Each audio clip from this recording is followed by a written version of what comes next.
Bob Esponja. Os pedidos estão se amontoando. Deixa comigo.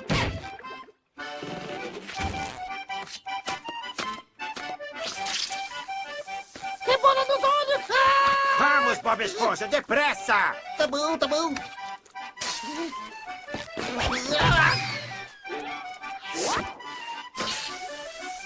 Au!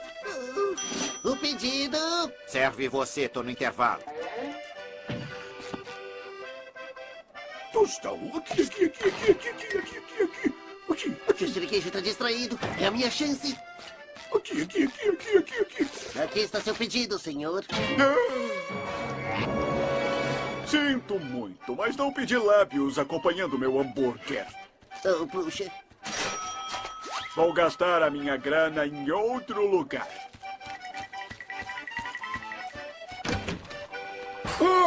Espera, volta Por aqui! quê? Oh, por quê? Por que eu tinha que fazer caretas? O que está acontecendo aqui? Por que estamos perdendo clientes? Como eu vou saber? Eu sou apenas o cozinheiro aqui. Olha pra mim quando estou falando, rapaz.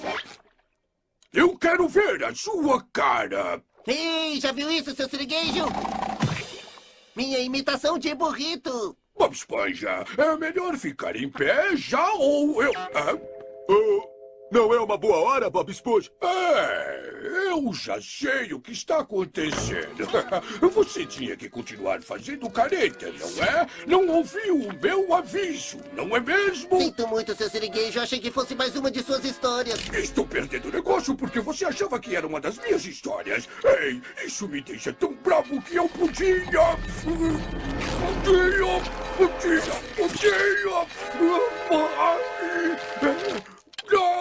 Não consigo mexer o rosto. Ele ficou paralisado também. Mas que demora é essa aqui? Ah, uma Lula Molusco pode ficar com o rosto paralisado. Rosto paralisado? Eu pensei que fosse um mito. O Sirigueijo também? Oh, isso é o máximo.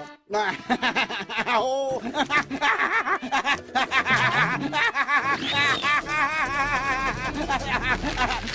Ei, meu rosto! Ah, meu rosto!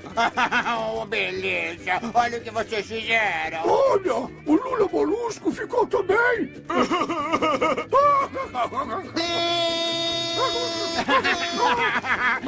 Não tem graça!